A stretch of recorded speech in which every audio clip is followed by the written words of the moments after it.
जय हिंद दोस्तों, मैं सुमित कुमार आप सभी को फिर से बायोलॉजी बूम्स में स्वागत करता हूं। आज हम लोग क्लास 10th का अगला टॉपिक्स पढ़ेंगे जो पिछली वीडियो में हम लोगों ने स्टोमच के बारे में पढ़ा था। अब हम लोग अमाशय के प्रकार में देखेंगे कि कौन कौन से उसके प्रकार होते हैं और उससे कौन कौन से एंजाइम्स निकलते हैं जिसके कारण से भोजन आसानी से क्या होता है, डाइजेशन की क्रिया संपन्न होती है, यानी कि पाचन की क्रिया पूर्ण होती है। तो अगर आप हमारी पिछली वीडियो को नहीं देखे हो तो आप डिस्क्रिप्शन में जाकर जाइए और वीडियो को देखिए और उस बातों को समझकर और फिर से यहाँ की बातों को भी आप अच्छे प्रकार से समझ भी लीजिएगा अगर देख लेते हैं तो हम लोग पिछली वीडियो में हम लोगों ने जब अमाशय के बारे में पढ़ा था तो अमाशय हम जानते थे कि यह मनुष्य की क्या है, एक आहार नाल का सबसे बड़ा भाग होता है, सबसे चौड़ा भाग होता है, जिसमें मैंने ये भी बता दिया था कि भोजन मूल रूप से 4 से 5 घंटा तक इसी में क्या होता है, अवस्थित यानी कि स्थिर रहता है। उसके बाद जो प्रक्रियाएं होती है वह क्या होती है, तो 2 भागों में बढ़ती है। फर्स्ट होती है छोटी आंत और सेकंड होता है बड़ी आंत, यानी छोटी आंत और बड़ी आंत।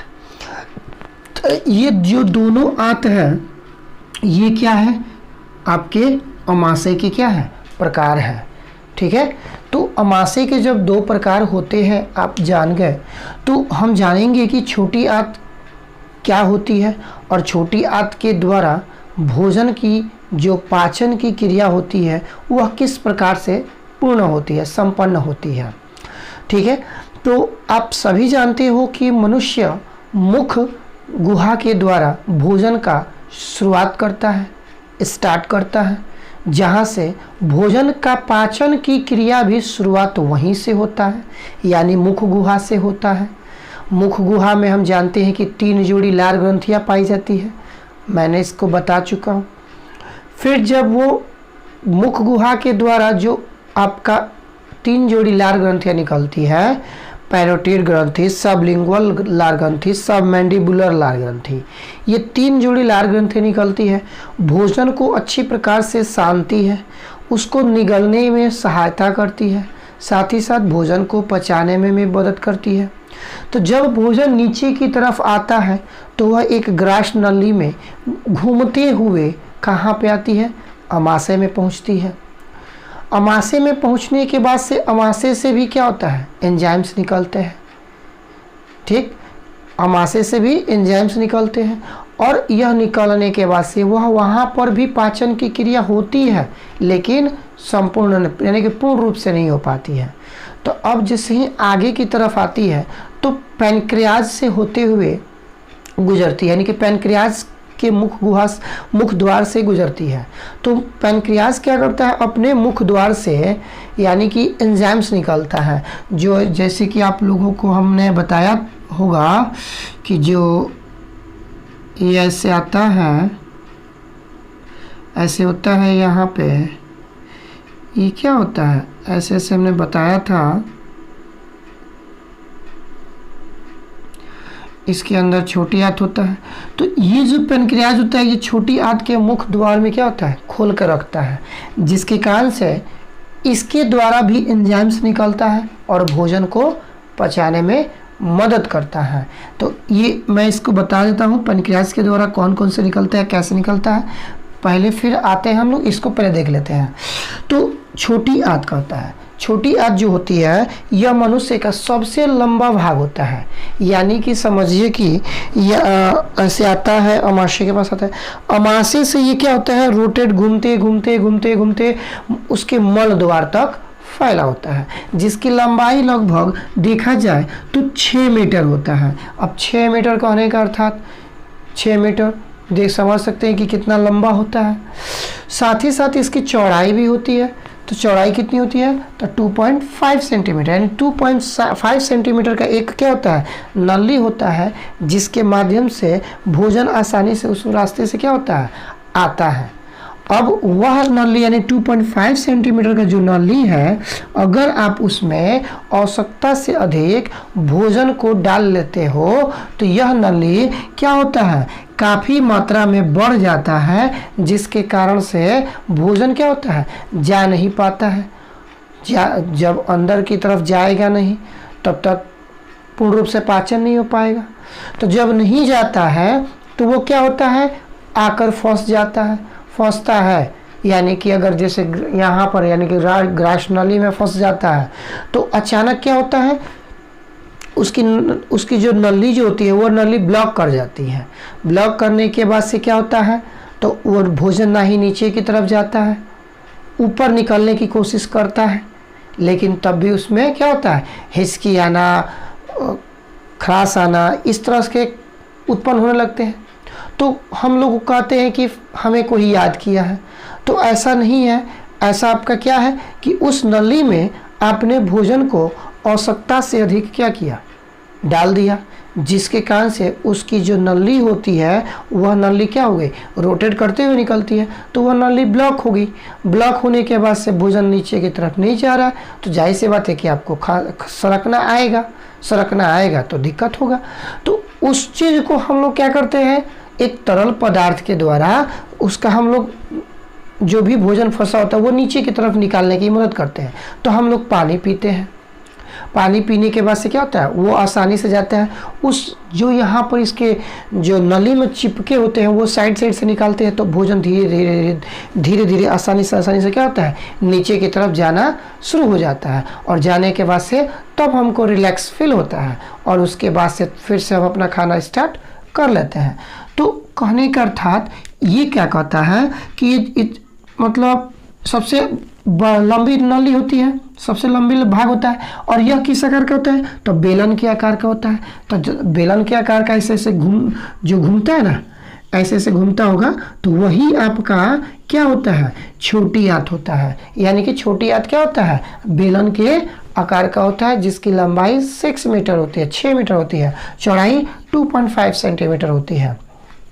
आइए, इसी छोटी आंत के अंदर इसके 3 भाग होते हैं। यानी छोटी आंत के अंदर कितने भाग होते हैं, 3 भाग होते हैं। कौन कौन से होते हैं, तो ग्रहणी होते हैं, दूसरा जेजुनम होते हैं, तीसरा इलियम होते हैं। ये किस आकार के होते हैं, तो हम जानते हैं कि उंगली की भांति ये कार्य करते हैं, 5 उंगली की तरह कार्य, जिसकी आकृति सी आकार की बनती है। इसकी आकृति सी आकार की बनती है, ठीक। तो ये 5 उंगली के समान ऐसे होती है, जिसके कारण से यह भोजन को फंसाने का कार्य करती है, और वह भोजन फंस कर इसमें रहता है, पाचन की क्रिया होती है।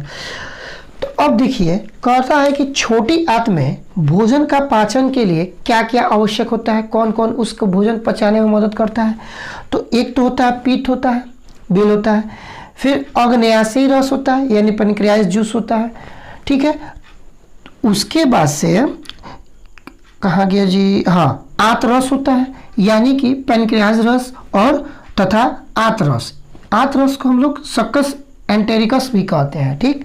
तो ये सभी कहाँ से निकलते हैं, तो ये सभी कहाँ पे होते हैं, तो देखिए यकृत से निकलते हैं, आपका कहाँ गया, पित्तरस, उसके बाद अग्न्याशय से अग्न्याशयी रस, और छोटी ग्रंथि माने आंत ग्रंथियों से आपका आंत रस या सक्कस एंटेरिकस ये निकलता है, जिसके कारण से भोजन को पचाने में मदद करता है। लेकिन यहाँ पे बात आती है कि जो छोटी आंत होती है वह कहती है कि हमको अम्लीयता वाला भोजन नहीं चाहिए, यानी कि हम अम्ल वाला भोजन को हम लोग नहीं पाचित करेंगे, नहीं कर सकते हैं, हमको क्षारीय चाहिए।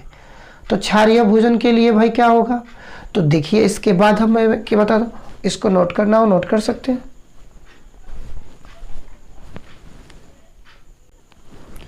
चलिए दोस्तों, देख सकते हैं अब मेरा जो है यकृत है, यानी कि हमने अभी जस्ट जाना छोटी आंत।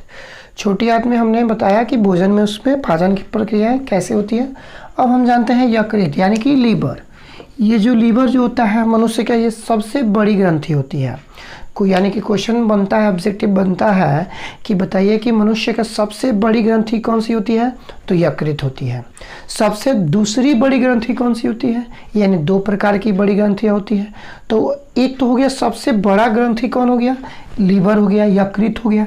तो वही चीज़ कह रहा है कि मनुष्य का सबसे बड़ी ग्रंथि होती है जिसका भार यानी जिसका वजन जितना होता है 1.5 kg होता है, यानी कि एक मनुष्य के मस्तिष्क के भार के बराबर होता है आपका यकृत होता है। ठीक है, तो ये क्या कर रहा है कि यानी कि 1.5 kg का होता है, जो उदर गुहा के दाहिनी ओर, यानी उदर गुहा हमने बताया, उदर हमने बताया था पेट को कहा था, पेट के ऊपर वाले हिस्सा को उदर कहते हैं, यानी कि अमाशय के ऊपर वाले हिस्सा को हम क्या कहते हैं, उदर कहते हैं। तो उदर के दाहिने साइड यानी कि हम लोगों का जो जैसे कि ये जो अमाशय आता है यहाँ से घूमता है ना, तो ये हम लोगों का घूमने के बाद से ये जस्ट यहाँ से ऊपर क्या होता है, यकृत होता है।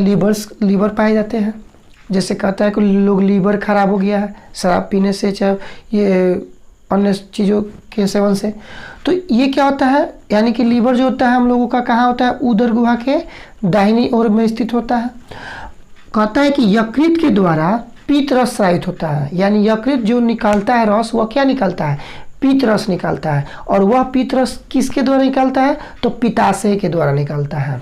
तो देखिए कहता है कि यकृत जो होता है पीत रस स्रावित करता है, और यह पीत रस पित्ताशय नामक थैली में संचित रहती है। यानी कि आपको देखिए एक डायग्राम बनाया गया है, ये एक उसका क्या है, यानी कि ये यकृत हो जाता है, लीवर होता है, ये एक उसका जो गोल जैसा रचना बना है ये क्या है, पित्ताशय है। इसी के अंदर क्या होता है, पीत भरा होता है, जिसका रंग होता है गाढ़ा क्षारीय द्रव, यानी गाढ़ा हरा रंग का होता है, गाढ़ा में होता है और प्लस हरे रंग का क्षारीय, यानी कि हरे रंग का एक कैप्सूल के समान होता है, कैप्सूल के समान। कैसा होता है, हरे कैप्सूल के समान, हरे रंग के कैप्सूल के समान होता है। आप जैसे कभी भी गए होंगे मीट उट लाने गए होंगे, मुर्गे का जो मीट काटा जाता है उसमें देखिएगा इतना छोटा सा क्या होता है, हरे रंग का एक पीत होता है, यानी कि पित्ताशय की थैली होती है। अगर वह थैली फट जाती है और पूरे मीट में मिल जाती है तो वह खाने योग्य नहीं हो पाता है, यानी इतना ज़्यादा कड़वा लगता है, इतना ज़्यादा कड़वा लगता है कि हम लोग उसका सेवन नहीं कर पा सकते हैं। इसलिए ये क्या होता है, हरा रंग का क्षारीय द्रव होता है, जिसके कारण से ये क्या होता है, आसानी से पचाने में मदद करता है, लेकिन ये इसका हम लोग सेवन कर ही नहीं पाएंगे। तो इसमें किसी भी प्रकार का एंजाइम्स नहीं पाया जाता है। ये कह रहा है कि इसमें किसी भी प्रकार का एंजाइम्स नहीं पाया जाता है। तो यानी क्वेश्चन पूछ सकता है कि बताइए कि वह कौन सा भाग है जिसमें किसी भी प्रकार का एंजाइम्स नहीं पाया जाता है। तो आप कह सकते हो कि लीवर में कोई भी एंजाइम्स नहीं पाया जाता है, या पित्ताशय में कोई भी एंजाइम्स नहीं पाया जाता है। पित्ताशय कहाँ होता है, तो यकृत के पास होता है, यानी पीत की थैली जिसको कहते हैं। तो ये जो होता है मनुष्य के लिए क्या है, ये समझिए कि एक घातक है। ये भी एक सुसाइड बैग की तरह होता है, यानी आत्महत्या की थैली तरह होता है। ये भी फट जाता है, बहुत प्रॉब्लम करता है। तो जो हमने अभी जस्ट बताया कि भोजन का पाचन की प्रक्रिया कैसे होती है, तो हमने बताया कि जब मुख गुहा में भोजन को हम लोग लेते हैं तो यानी कि यहाँ से मुख गुहा से क्या होती है, 3 जोड़ी लाल ग्रंथियाँ निकलती है, वह निगल द्वार के द्वारा होते हुए ग्रास नली में आती है।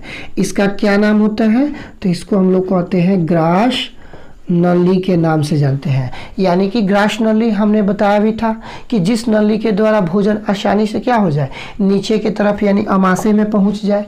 अमाशय हम जानते हैं कि क्या होते हैं, दो भाग में बटे होते हैं ना। तो ये एक सबसे जो फर्स्ट वाला भाग होता है जिसमें हम लोग जानते हैं कि हाइड्रोक्लोरिक अम्ल होता है, सबसे ज़्यादा अम्लीय होता है। तो वही छोटी हद कर रहा है कि हमको अम्लीय की ज़रूरत नहीं है, अम्ल वाले चीज़ को हम लोग पाचन नहीं कर पाएंगे। हमको किस चीज़ की ज़रूरत है, तो क्षारीय की, यानी कि यह क्षारीय भोज्य पदार्थों को क्या करता है, पाचित करता है, पचाने में मदद करता है। तो कहने का मतलब जब मुख गुहा से निकलता है तो यहाँ से एंजाइम्स निकलता है, तो वह क्या करता है, मुख गुहा के द्वारा जो एंजाइम्स निकलता है, मुख में एंजाइम्स पाए जाने के कारण से वहाँ पे पाचन की क्रिया होती है। साथ ही साथ जब नीचे की तरफ आता है तो अमाशय से जो HCl निकलता है वह अम्ल, यानी उस अम्लीय को अम्लीय बनाकर क्या करता है, पाचित करता है। और जैसे ही आगे की तरफ आता है तो यहाँ पे जो पैनक्रियाज जो होता है, अग्न्याशय जो होता है, अग्न्याशय के द्वारा क्या निकलता है, तो अग्न्याशयी रस निकलता है। और इसी अग्न्याशयी रस के द्वारा इसी अग्न्याशय के द्वारा 3 प्रकार के रस स्रावित होते हैं, जिसको हम लोग LAT कहते हैं। LAT, ये इसको हम बता रहे हैं कि LAT ये किस प्रकार का रस होता है जो आप भोजन को पचाने में मदद करता है। आप इसको देख सकते हो, नोट करना हो नोट कर सकते हो।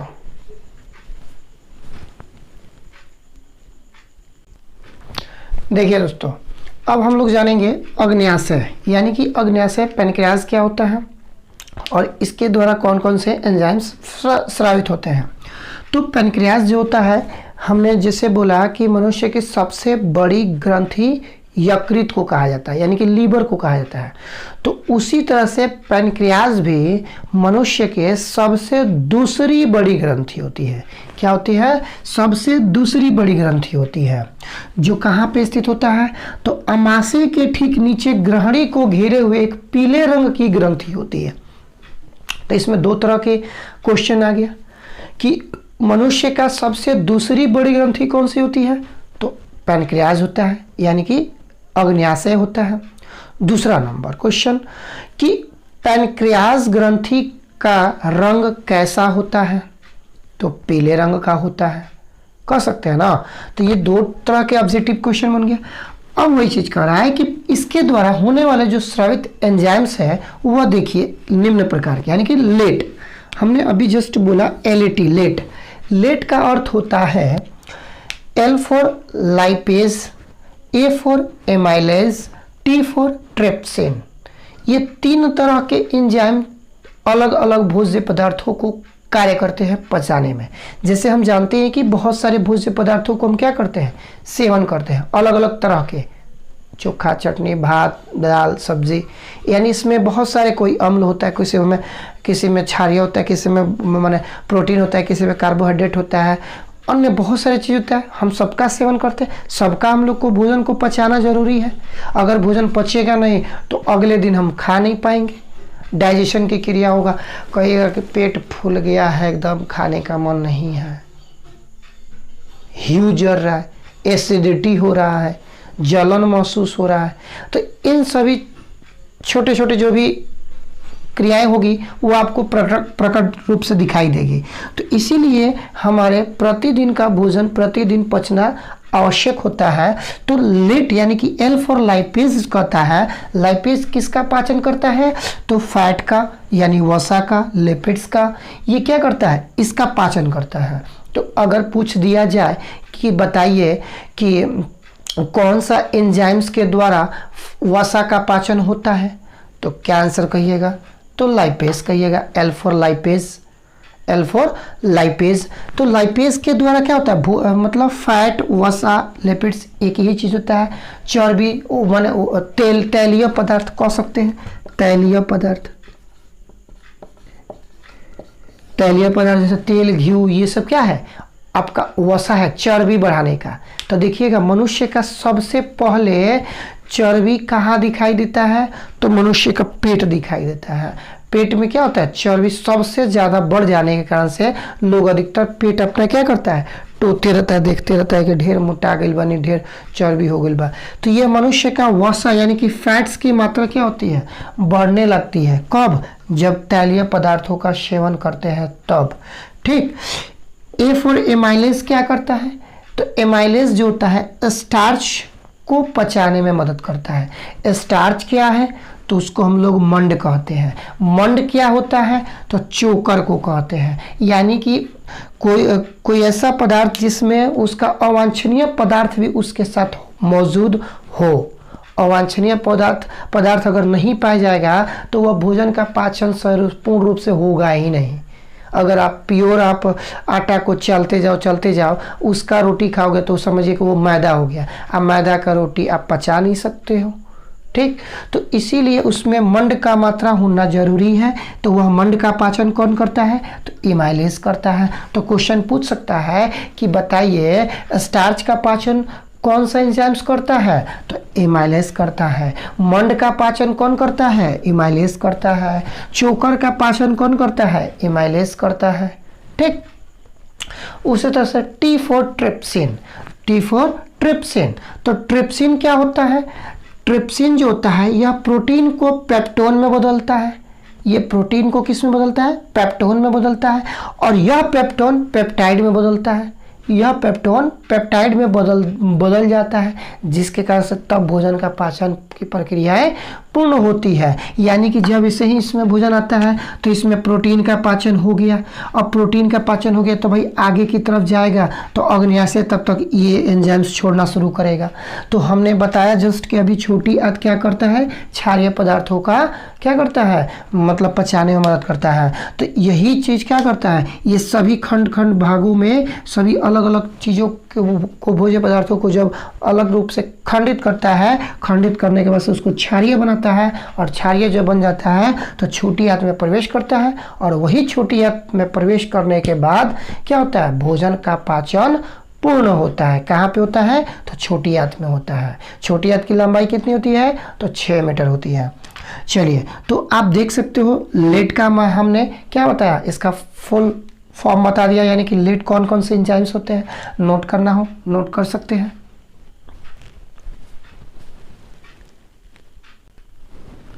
चलिए देख सकते हैं। अब हम लोगों के बीच बड़ी आंत यानी कि लार्ज इंटेस्टाइन जो है वह अब कैसे प्रक्रिया करती है और ये क्या होती है, देखिए। तो बड़ी आंत जो होती है यानी कि छोटी आंत के अगले भाग को हम लोग बड़ी आंत कहते हैं। जो अंदर यानी अंदरूनी जो भाग होता है, अंदर अंदर अंदर, वो छोटी आंत कहलाता है। और उसके द्वारा बाहर से जो घूम के जाता है वह कहलाता है बड़ी आंत कहलाता है। तो इसीलिए कहता है कि मनुष्य के छोटी आंत के अगले भाग को हम लोग बड़ी आंत कहते हैं। और इसमें 2 भाग होते हैं, यानी इसके 2 भाग होते हैं। तो बड़ी आंत के 2 भाग कौन कौन से होते हैं? तो फर्स्ट कोलन और दूसरा मलाशय कहलाता है। यानी कि कोलन और मलाशय ये 2 तरह के आपके इसके भाग होते हैं। मलाशय के द्वारा माने पचा हुआ भोजन अपशिष्ट पदार्थ के रूप में क्या होता है? शरीर से बाहर निकल जाता है। तो यह मनुष्य का बड़ी आंत था। और उसी में एक आता है सिक्कम। सिक्कम यानी सिक्कम क्या है? तो आप लोग सुने होंगे, अपेंडिक्स का नाम सुने होंगे। अपेंडिक्स एक प्रकार का रोग होता है जो मनुष्य का दाहिने साइड में यहाँ पे एक छोटी सी क्या होती है, मतलब नली जैसी दिखाई देती है, आकृति दिखाई देती है। वह क्या होता है? कभी कभी अचानक भोजन का कण उसमें एक धक्का देने से क्या होता है? चला जाता है, फंस जाता है, और वही अपेंडिक्स धीरे धीरे अपना ग्रोथ करने लगता है, जिसके कारण से मनुष्य को पेट में दर्द उत्पन्न होने लगता है, मुंह पेट चलना शुरू होता है, जिसके कारण से काफ़ी ज़्यादा पीड़ापन उत्पन्न होने लगती है। तो जब उसका हम लोग अल्ट्रासाउंड करते हैं तो उसकी आकृति जब दिखाती है तो वह आकृति क्या होती है? बढ़ जाती है। और इसकी आकृति देखिए ऐसे होती है, एकदम ऐसे एकदम यू की तरह में होता है। जब भी इसमें भोजन का कण फंसता है तो यह अपना क्या करता है? ग्रोथ करना शुरू कर देता है, यानी कि विकास करना शुरू करता है। ये पूर्ण रूप से क्या होता है? तो मांसल भाग होता है।